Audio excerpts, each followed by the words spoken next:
La transition énergétique est en marche. Genève et Vaud sont des pionniers. Et pour réduire drastiquement les émissions de CO2, à Genève, on interdit désormais d'installer une chaudière à gaz ou à mazout. Il s'agit d'une véritable révolution qui a de sérieuses conséquences sur le terrain. Techniciens de régie et chauffagistes sont aux avant-postes, comme ici dans cet immeuble, au chevet d'une chaudière fossile tombée en panne. Voilà le gros bébé. Bon alors, qu'est-ce qui se passe ici? Bah, elle a percé. Elle a 14 ans. Puis on n'arrive pas à la réparer. Elle est percée. Vraiment, on l'a ouverte, il n'y a rien à faire. Alors cette chaudière à gaz est irréparable. C'est une mauvaise nouvelle pour le propriétaire? C'est vraiment une mauvaise nouvelle pour notre propriétaire. C'est en plus vraiment un mauvais timing. Et en plus, on a le nouveau règlement d'application de la loi sur l'énergie qui fait qu'on ne pourra pas remettre une chaudière fossile à la place. La seule option qui semble possible, c'est l'option d'une pompe à chaleur RO.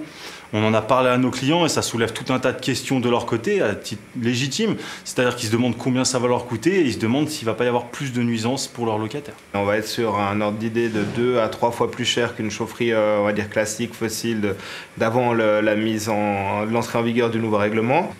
Pour nous, voilà, c'est un challenge et un tremplin, cette transition.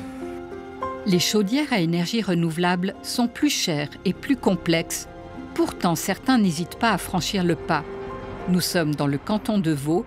Ici, à Nyon, dans cet immeuble qui vient d'être rénové, la chaudière à mazout a été remplacée par une pompe à chaleur, un système 100% renouvelable. Et le bâtiment est devenu presque autonome. Ah là, la machine elle est à l'arrêt. Bon, on a les données qui viennent d'arriver, ça fait donc le deuxième hiver et on a remarqué typiquement les jours comme aujourd'hui, où il fait froid et beau dehors, les apports solaires à travers les balcons, et vu que l'enveloppe est tellement bien isolée maintenant, suffisent et la pompe à chaleur n'a pas démarré de la journée pour le chauffage. Et ça, c'est quand même incroyable. Hein. Quand on pense que ce local, c'était une citerne entière de mazout. Ouais. Le bâtiment, il consomme autant d'énergie pour le chauffage qu'une maison individuelle. Et là, il y a 100 personnes qui habitent versus 4 personnes dans une maison. C'est dingue. Hein. Ouais. Vous avez bien entendu. Cet immeuble de 100 personnes ne consomme pas plus pour son chauffage qu'une maison individuelle de 4 personnes. Une prouesse dans le cas d'une rénovation d'une ancienne passoire énergétique.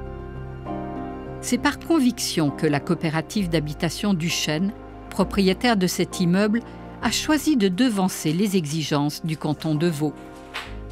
On ne voulait pas continuer avec des énergies fossiles. Quand on a vu les progrès qui avaient été faits et tout, on s'est dit que c'était maintenant, en fait, il y avait tout pour bien faire. Mais pourquoi vouloir sortir des énergies fossiles? Eh bien, c'est que la planète brûle, alerte encore et encore Antonio Guterres, le chef de l'ONU, à la conférence sur les changements climatiques, la COP28 à Dubaï en novembre 2023. L'humanité a ouvert les portes de l'enfer. 2023 est l'année la plus chaude dans l'histoire de l'humanité. Nous vivons un effondrement climatique en temps réel et l'impact est dévastateur. La transition ne va pas assez vite. Et pourtant, en 2015, pleine d'espoir, la communauté internationale signe les accords de Paris. L'accord de Paris pour le climat est accepté. À l'époque, le monde s'engage à atteindre la neutralité carbone d'ici 2050, ce qui suppose de diviser par 6 les émissions de gaz à effet de serre par rapport à 1990. On en est très loin. La Suisse fait partie des 195 signataires. Si on ne fait rien, les futures générations, aussi l'économie va souffrir. Le prix pour rien faire est beaucoup plus haut que maintenant. Travailler sur les réductions du CO2, il faut aller vers une planète plus verte. Juin 2023, le peuple suisse accepte la loi sur le climat. Dans la foulée, Genève adopte la loi la plus ambitieuse de Suisse et peut-être même d'Europe.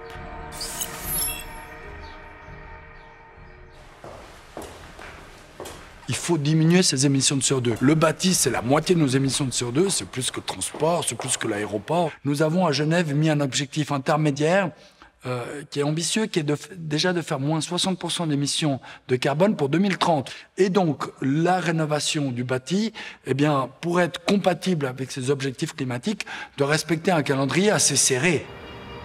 À Genève, les bâtiments sont classés selon leur indice de dépense de chaleur, leur IDC, c'est-à-dire leur consommation énergétique. 450 mégajoules par mètre carré par an, c'est le seuil admissible. Au-dessus, il va falloir isoler. Voici le calendrier adopté. 2022, tous ceux ayant un IDC de 800 et plus ont déjà dû être rénovés. 2027, tous ceux ayant un IDC entre 650 et 800 devront être rénovés. 2031, tous ceux ayant un IDC entre 550 et 650 devront être rénovés. Et les propriétaires de villas auront un délai supplémentaire de 3 ans.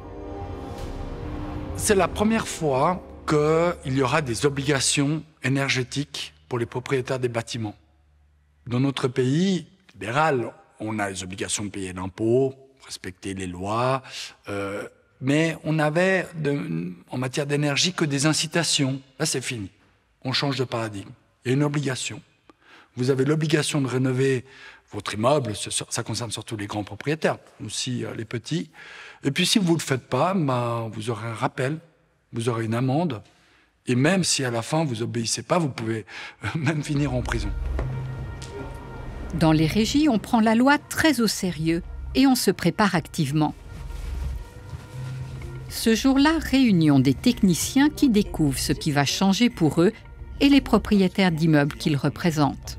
Donc là, on est quand même sur des bâtiments qui ont une forte déperdition énergétique. Il faut bien signifier à nos clients que oui, à terme, il va y avoir une obligation de procéder à une rénovation énergétique de votre bien.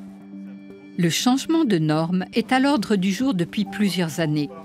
Magali Scolart et Aurélien Trébou ont donc créé il y a 3 ans un nouveau service dévolu aux rénovations énergétiques.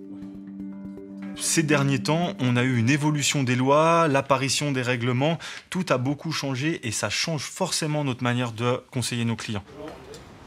Magali et Aurélien suivent l'isolation d'un immeuble historique. Un défi car il est bien plus difficile d'atteindre un IDC réglementaire pour la rénovation d'un bâtiment protégé que pour une nouvelle construction.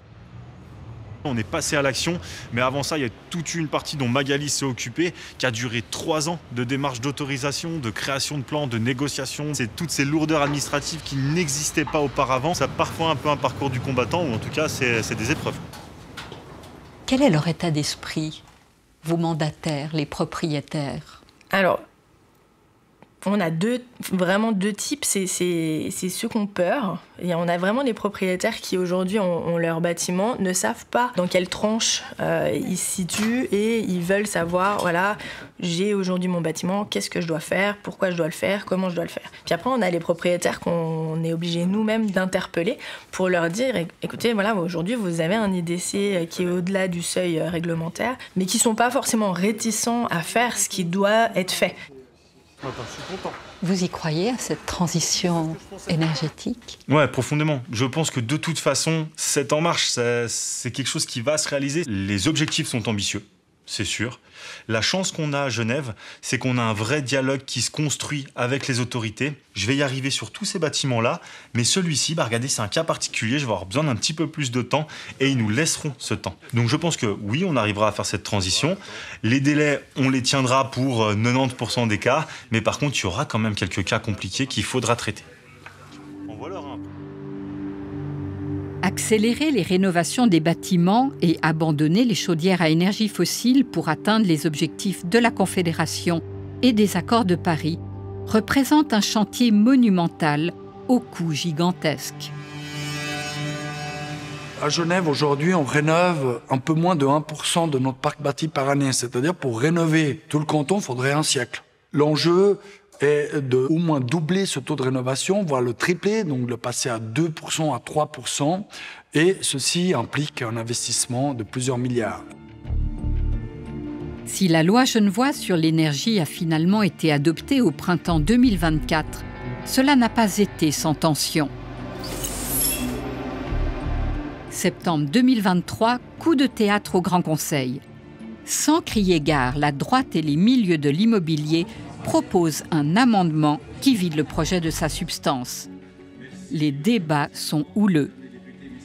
l'État ayant voulu forcer la main à 16 000 propriétaires sans aucune compensation, je vous encourage à accepter cet amendement général. Moi, je ne comprends pas, aujourd'hui, en urgence climatique, qu'on puisse imaginer reporter de 10 à 15 ans la rénovation des bâtiments. On a 690 passoires énergétiques à Genève, mais qu'est-ce qu'on attend? C'est juste incompréhensible, ce coup de frein à la rénovation qui est proposé dans cet amendement.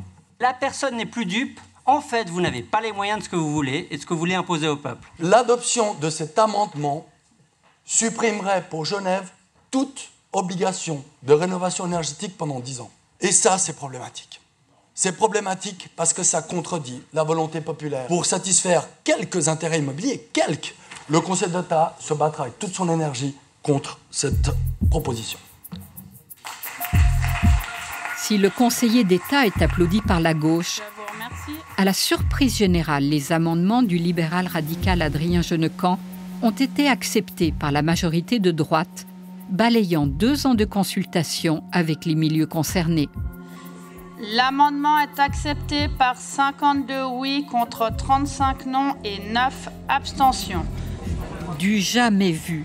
Suite à ce vote, le Conseil d'État refuse de promulguer cette loi devenue une coquille vide. Antonio Hodgers entame alors de nouvelles négociations. Au bout de 4 mois, un accord qualifié d'historique est finalement trouvé entre les milieux de l'immobilier, les entrepreneurs, les syndicats, sans oublier les milieux de défense des locataires et de l'environnement. L'obligation de rénover demeure. Seul changement notoire, les subventions sont passées de 200 millions à 500 millions. Globalement, le calendrier est le même, les objectifs énergétiques sont les mêmes.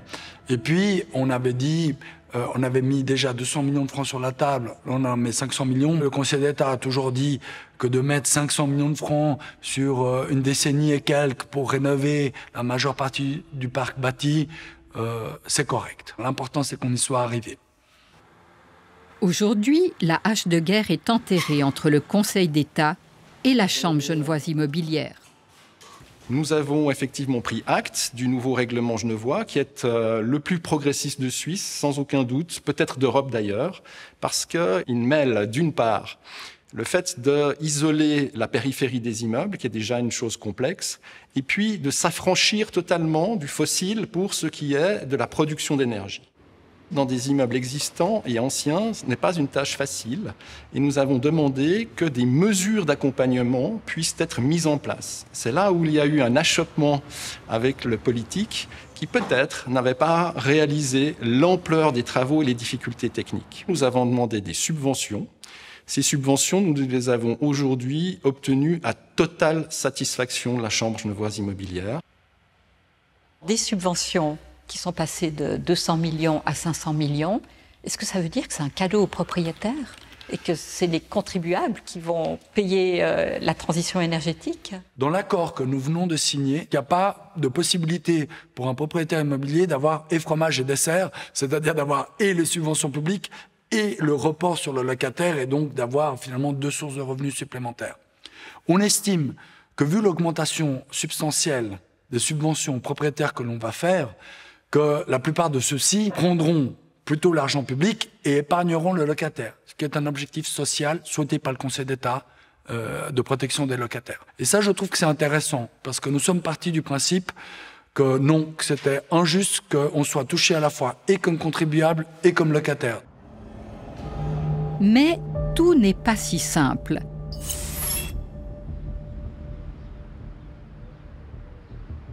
Présidente de l'association des locataires de son immeuble, Anne-Marie Burgy est scandalisée.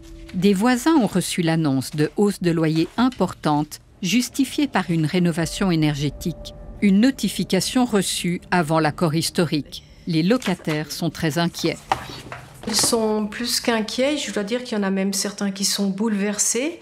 Une lettre recommandée a été distribuée à chacun d'eux par la régie, annonçant des travaux de réfection énergétique, mais surtout des hausses de loyers théoriques qui sont énormes pour certains, puisque la plus grosse hausse, elle est de presque 800 francs par mois pour atteindre un loyer de 1500 ou 1600 francs par mois. Mais il faut bien comprendre que ce sont des anciens loyers, des gens qui habitent ici depuis 40 ans, 50 ans, qui sont souvent aussi des personnes âgées ou des personnes qui ont des revenus qui sont très modestes et qui ne peuvent plus se permettre de payer des loyers élevés comme ils sont devenus à Genève. Anne-Marie Burgy se rend à l'ASLOCA, l'association de défense des locataires, pour avoir des conseils juridiques. Je vous en prie, venez. Nous avons eu quelques locataires qui ont eu vraiment des hausses massives de loyers, plus qu'un doublement. Qu'est-ce qu'on peut faire pour eux? Nous, on a toujours conseillé aux locataires de contester les loyers, les hausses de loyer. Si vous ne contestez pas, c'est foutu. La hausse, elle va entrer en vigueur.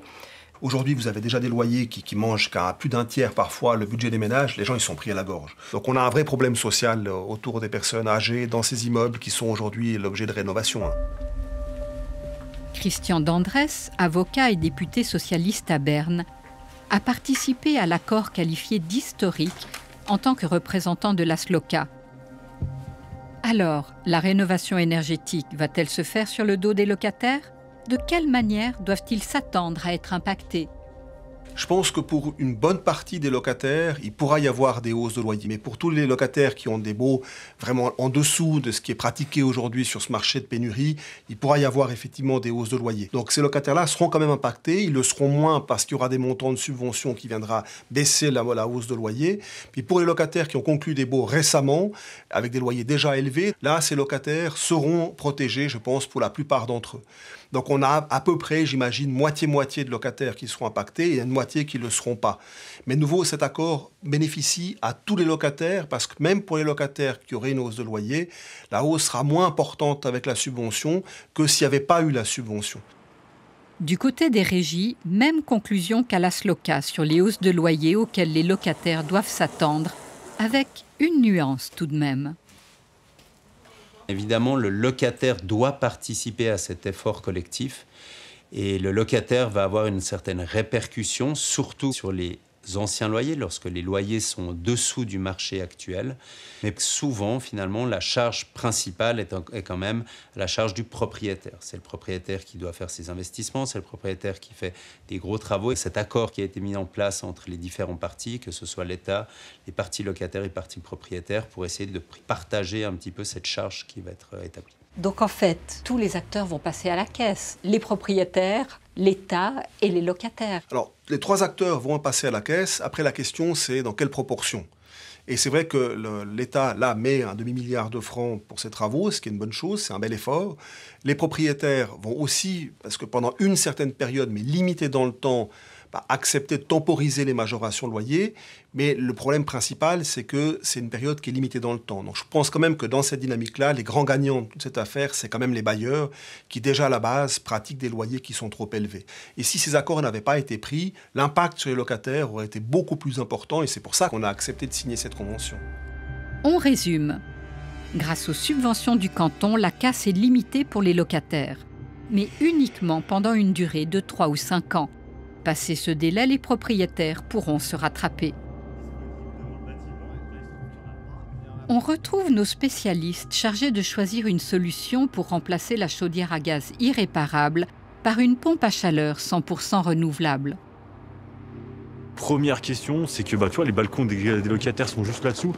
Voilà, mes clients se posent des questions. C'est quand même des gens qui payent un loyer. On n'a pas envie qu'ils entendent la pompe à chaleur tourner en permanence, quoi. Alors, pour l'acoustique, on va de toute façon faire une étude, mais les bâtiments à proximité sont plutôt éloignés. On est dans un quartier relativement bruyant aussi, donc voilà, ça ne devrait pas poser problème. Les propriétaires qui se posent la question du recul sur cette technologie des pompes à chaleur, vous pouvez être rassurant ou bien vraiment il y a une grande inconnue ?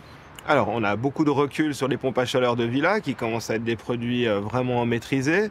On en a moins sur les immeubles. Je pense que les modèles vont évoluer assez rapidement avec le besoin justement de pompes à chaleur de plus grosse puissance. On va apprendre avec la transition énergétique.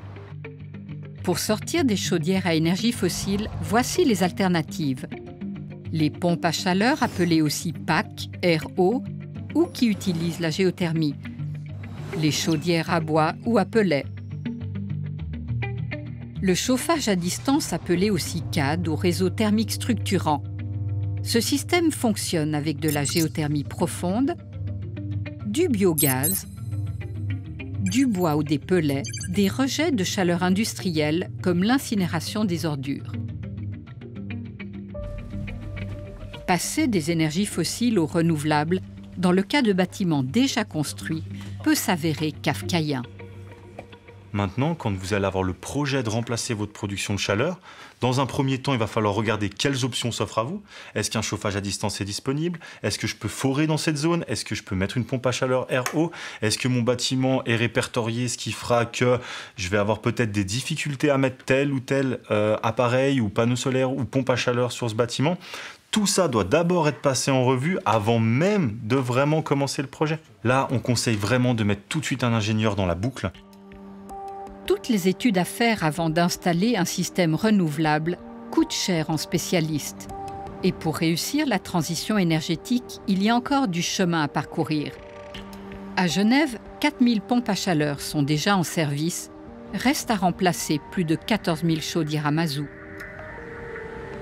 Nous souhaitons aussi des labels, par exemple, sur des machines comme des pompes à chaleur. Nous, on est extrêmement choqués de voir qu'une partie de ces pompes à chaleur casse après 5 ou 6 ans. L'objectif dans l'immobilier, c'est que ces installations tiennent 20 ans. Et donc, nous devons faire augmenter le niveau technologique, mais ce, de concert avec l'État et de concert avec les SIG, parce qu'à défaut, les investissements consentis sont des investissements perdus, respectivement, les subventions sont perdues. Frédéric Perronne est l'architecte responsable du service construction et rénovation de la CPEG. Avec ses 10 000 logements, la Caisse de retraite des fonctionnaires genevois est le plus grand propriétaire d'immeubles locatifs du canton. Alors la CPG a fait un choix de sortir du mazout à l'horizon 2030. Aujourd'hui, on a moins de 10% de nos installations de chauffage, l'ensemble du parc qui sont encore alimentées par cette source d'énergie. Mais on a constaté que c'est vraiment le mazout qui a l'impact sur l'environnement le plus important. Donc c'est la fameuse chaudière à pellets, à bois, qui va produire 100% renouvelable, qui va remplacer cette chaudière à mazout. Si la chaudière à pellets a été autorisée, il s'agit d'une solution transitoire, en attendant un raccordement au chauffage à distance. Sur 270 immeubles appartenant à la CPEG, 90 ont déjà été rénovés, soit le tiers de son parc immobilier. En devançant la législation genevoise, la CPEG a une politique vertueuse en matière de transition énergétique. Mais pourquoi une telle stratégie ? En tant que caisse de prévoyance de l'État de Genève, on se doit d'être exemplaire. On est engagé depuis longtemps dans cette transition, depuis 2013 et même avant. Aujourd'hui, on a un rythme à peu près de renouvellement de 3% du parc. Donc c'est quand même assez considérable et c'est le bon rythme, c'est le rythme qu'il faudrait pour que l'ensemble des immeubles en Suisse et dans le canton de Genève soient à terme en 2030 par rapport aux objectifs fixés par la Confédération. Une question de taille se pose.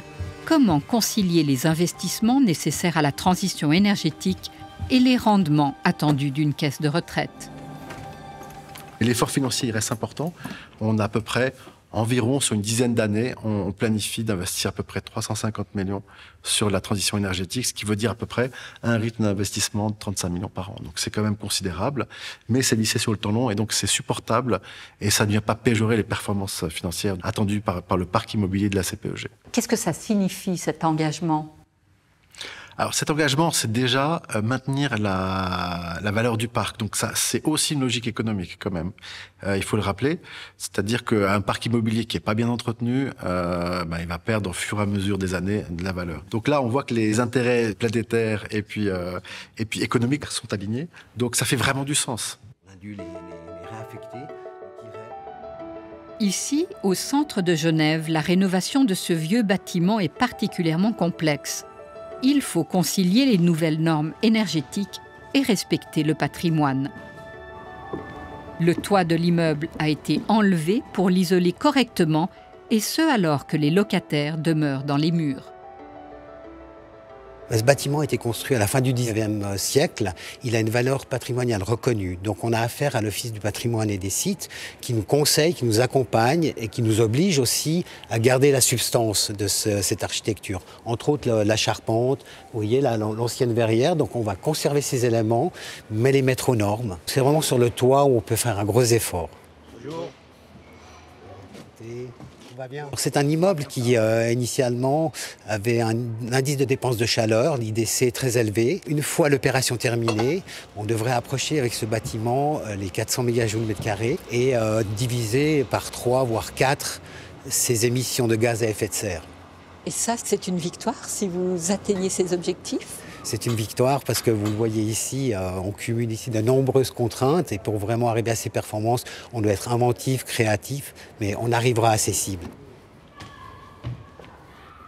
Est-ce que les locataires de vos immeubles doivent craindre des hausses de loyer liées aux rénovations énergétiques ? Alors, non. Ce n'est pas du tout la politique de la CPEG. On estime qu'on vient embêter les locataires avec des travaux. C'est des périodes qui ne sont pas évidentes pour eux. On a une politique d'indexation donc, qui fait que les loyers croissent de toute façon mécaniquement. Donc on ne souhaite pas répercuter pour toutes ces raisons-là le coût des travaux sur le loyer. Par contre, alors vous vous rattrapez peut-être au changement de bail ? On est plus bas que le niveau moyen des loyers genevois. Ça veut dire que si on ne faisait rien à la relocation, au changement de locataire, on ne ferait pas notre devoir qui est d'assurer une certaine performance financière du fonds. Donc oui, effectivement, à la relocation, on peut parfois avoir une adaptation significative, mais c'est le bon équilibre entre les performances financières pour couvrir les retraites et puis à la fois être quand même raisonnable dans la politique de fixation des loyers vis-à-vis des Genevoises et des Genevois. La transition énergétique ne passe pas uniquement par l'isolation des bâtiments. L'optimisation est une voie très prometteuse.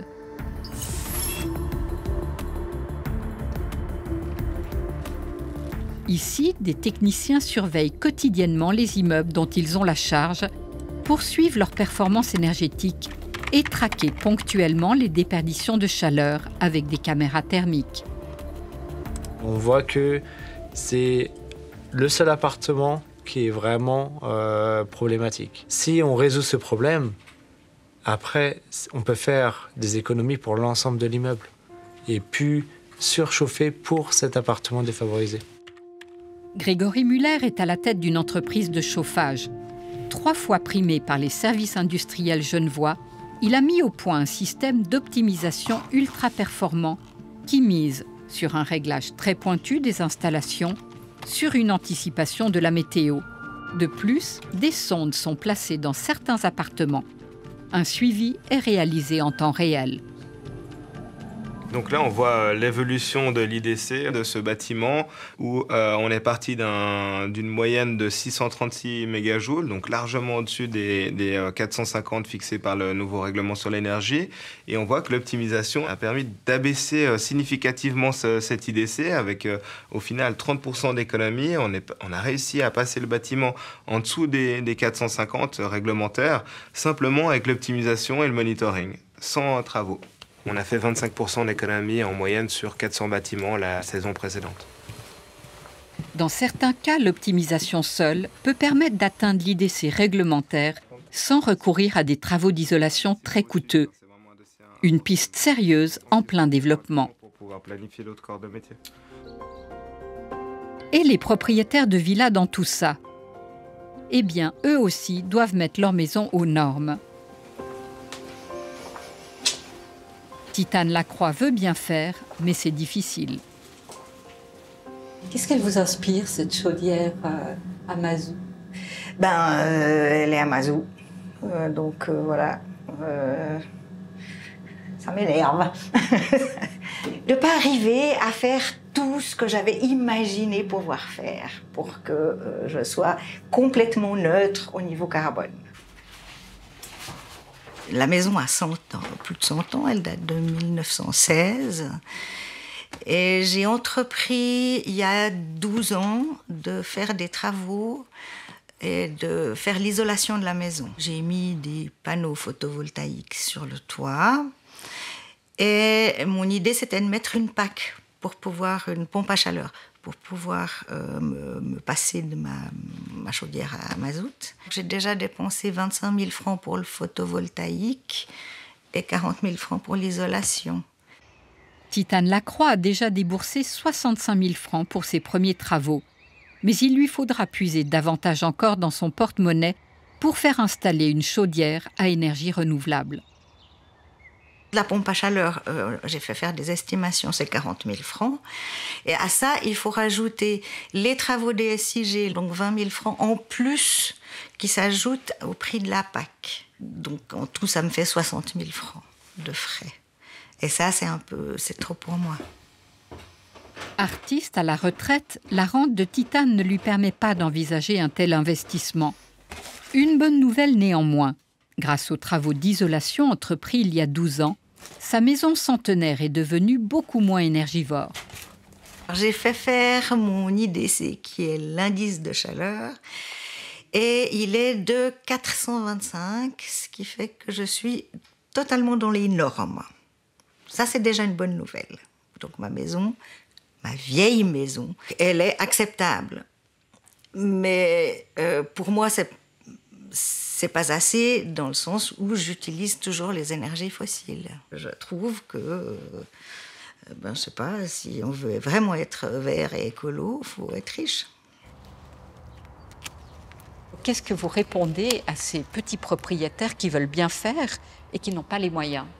C'est une question très importante qui figure très clairement dans l'accord sur l'énergie. D'une part, ces petits propriétaires auront 3 ans de plus pour faire les travaux que les grands. Enfin, nous avons des bonus qui nous permettent de donner des subventions supplémentaires, typiquement, au cas que vous évoquez, des personnes qui ont un bien un peu historique, mais qui sont des personnes à l'AVS, c'est-à-dire dont le revenu est très faible. La loi a anticipé les situations comme celle de Titane Lacroix. Et Genève a prévu 50 millions de prêts relais pour les petits propriétaires privés qui ne peuvent pas financer une rénovation énergétique. Mais certains propriétaires n'y arriveront pas malgré tout. Après, il nous est aussi arrivé pour certains propriétaires, peut-être des propriétaires privés, selon l'état des finances de ce propriétaire, de devoir lui conseiller de peut-être vendre son bien. Les travaux sont peut-être trop lourds, sont peut-être trop conséquents par rapport à ce qu'il peut avoir comme moyen. Et à ce moment-là, peut-être qu'une vente de son bien immobilier pourrait être nécessaire et peut-être plus avantageuse pour lui.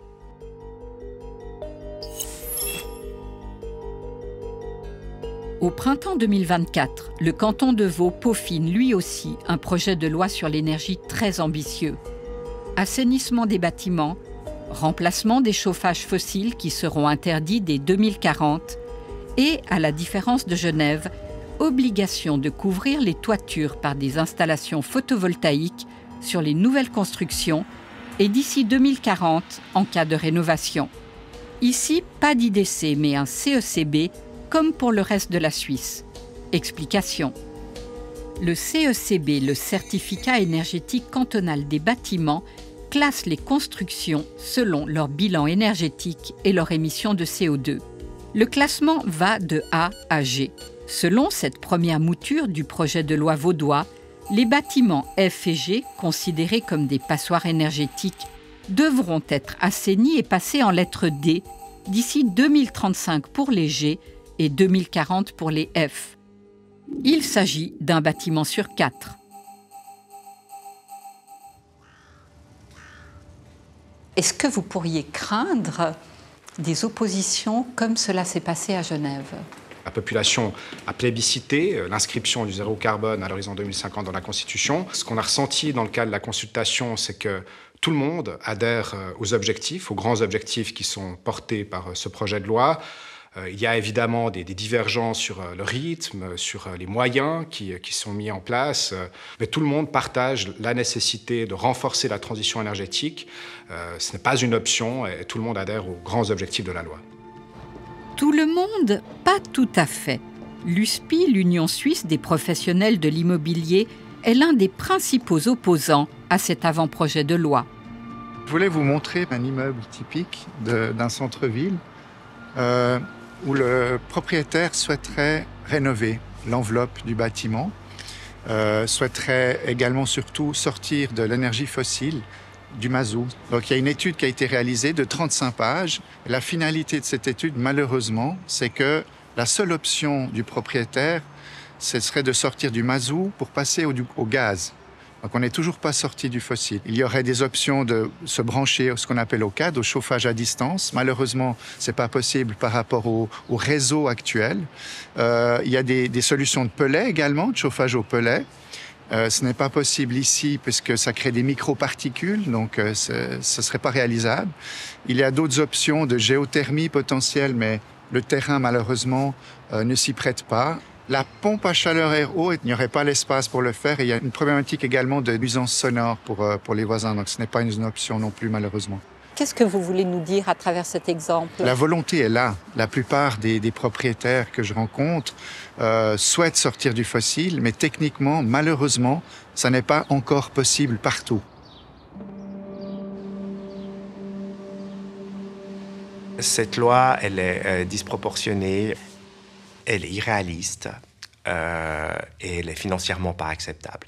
Vous pouvez pas dire comme ça, il n'y a plus de bâtiments énergivores d'ici 2040 sans vous soucier du financement. Le canton de Vaud met la main à la poche à concurrence de 60 millions par année, ce qui est largement insuffisant. Vous ne pouvez pas dire que d'un côté ça va coûter des dizaines de milliards, de l'autre offrir 60 millions et puis le solde, on ne sait pas qui c'est qui va payer. Oui, on sait qui c'est qui va payer. C'est les propriétaires et les locataires du canton de Vaud. En l'état, est-ce que vous accepteriez cette loi devant le Grand Conseil ou bien vous seriez dans l'opposition? Non, alors en l'état, l'Union suisse des professionnels de l'immobilier Vaud, USPIVO, nous rejetons ce projet. Nous sommes favorables à l'assainissement énergétique, mais il faut que les mesures pour y arriver soient financièrement supportables et techniquement réalisables.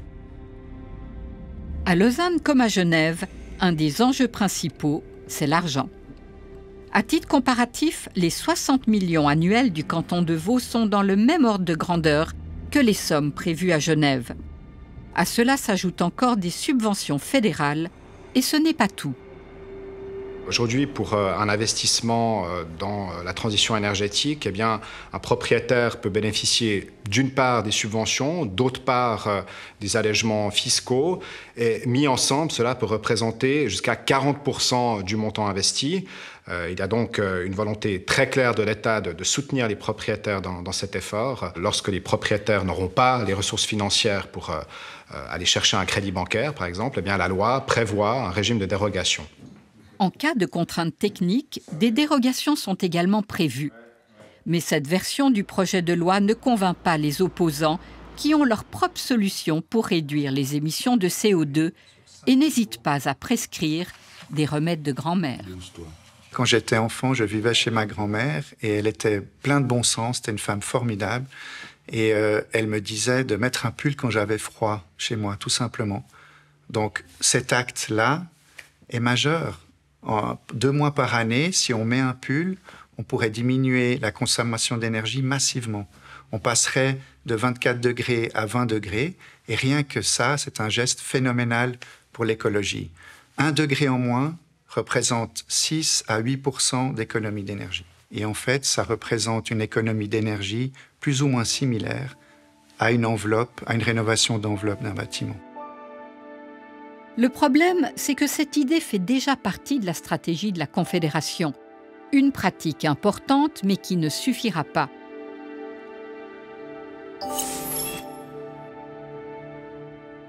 Après une large consultation des milieux concernés et sous pression des opposants, en septembre 2024, le Conseil d'État a revu sa copie.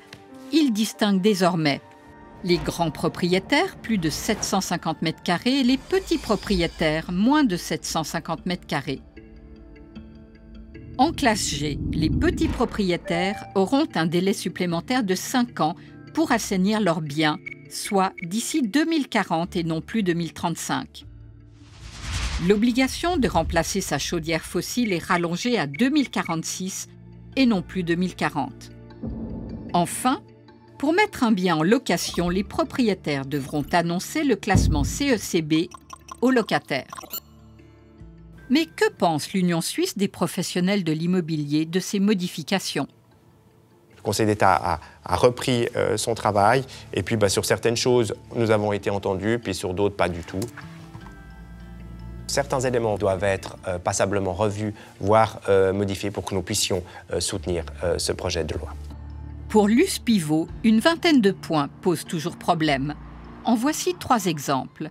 L'USPI conteste toujours les délais d'assainissement, critique la pose de panneaux photovoltaïques sur les façades et s'oppose à l'obligation pour les propriétaires d'annoncer le CECB pour une mise en location. La suite du débat va se dérouler au Parlement et la bataille s'annonce serrée. Alors, je ne sais pas si on va passablement batailler, en tout cas, on va passablement discuter avec les députés pour leur expliquer notre prise de position et leur faire part de nos suggestions. Et puis, en fonction du texte final qui sera adopté par le Grand Conseil, nous évaluerons si le lancement d'un référendum est opportun ou non. Avec la menace d'un référendum, les discussions au Grand Conseil risquent d'être houleuses. Le même scénario qu'à Genève se rejouera-t-il dans le canton de Vaud ? Tous les propriétaires, cependant, ne s'opposent pas à la révision de la loi vaudoise. Certains, convaincus par l'urgence d'agir, prennent les devants. À tel point que ce bureau d'ingénieurs à la pointe des rénovations énergétiques a un carnet de commandes plein pour plusieurs années. Est-ce que ce type d'immeuble, c'est ce qu'on appelle des passoires thermiques? Celui-ci rentre tout à fait dans la catégorie des passoires thermiques. On dit les bâtiments ils sont classés avec la note A à G. Les G, c'est les pires. Donc c'est vrai qu'en travaillant sur ces bâtiments, très vite, on économise beaucoup d'énergie. Et une fois qu'ils sont isolés, on peut passer facilement à des énergies renouvelables. Actuellement, il est en catégorie G et on aimerait le passer au moins en note C, voire B, qui est quasiment le mieux qu'on peut faire dans la rénovation. Une note B, c'est excellent en rénovation. On va fabriquer des blocs en bois où il y aura déjà les nouvelles fenêtres, l'isolation, tous les éléments qu'on va venir plaquer contre les murs, de sorte à ce qu'on puisse monter l'isolation en quelques semaines plutôt que plusieurs mois. La coopérative du Chêne possède 11 immeubles qui sont tour à tour assainis. Ce bâtiment à Nyon a été emballé comme va l'être la passoire énergétique que l'on a vue à Gland. Depuis que son immeuble est devenu très performant, cette locataire est particulièrement satisfaite. A-t-elle vu ses charges changer? Ah oui, clairement. Nous avons, en tant que locataire, nous avons reçu notre premier décompte chauffage eau chaude au mois de décembre dernier. Habituellement, on avait toujours un petit quelque chose à rajouter. Et là, j'ai eu près de 600 francs de remboursés. Donc, c'était la bonne surprise. Les pompes à chaleur sont gourmandes en électricité. La coopérative a donc prévu l'installation de panneaux solaires pour que la facture n'explose pas. Qu'en est-il des loyers ? C'est prioritaire pour nous de rester raisonnable. On a des loyers bas dans certains de nos immeubles qui sont à 500 francs pour des 3 pièces. Donc c'est vrai que c'est une fierté aussi parce que la société fonctionne bien. On n'a pas la pression qu'on les régit pour faire du chiffre. C'est vrai, même si nos locataires sont quand même avantagés par rapport au prix du marché, on ne peut pas doubler les loyers. Enfin, pour moi, c'est pas possible. Ce ne serait pas respectueux. Ici, l'augmentation de loyer prévue sera de l'ordre de 200 francs par mois pour un 4 pièces. Acceptable, estime Ariane Grépin, qui est fière de la réalisation de sa coopérative.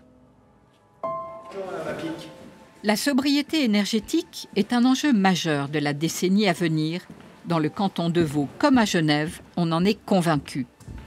Et malgré les futurs débats au Parlement, le conseiller d'État vaudois est confiant.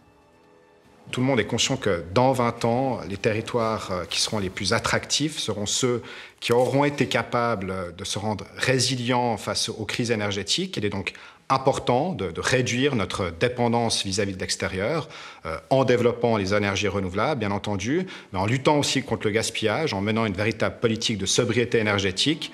Et puis là, on va devoir... Vouloir assainir les passoires énergétiques, c'est une urgence. Cependant, notre pays va se confronter à un écueil de taille, la pénurie de main-d'œuvre qualifiée. C'est assez simple, si on veut multiplier par 3 la vitesse de rénovation des bâtiments, vu que tout est fait avec de la main-d'œuvre, il faut multiplier par 3 la quantité de main-d'œuvre disponible.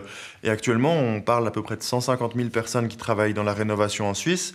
Vous imaginez que si on triple le nombre de personnes qu'il nous faut, il y a 300 000 personnes à trouver, à former dans ces métiers. Et ensuite, ils doivent travailler à faire que ça pendant 25 ou 30 ans.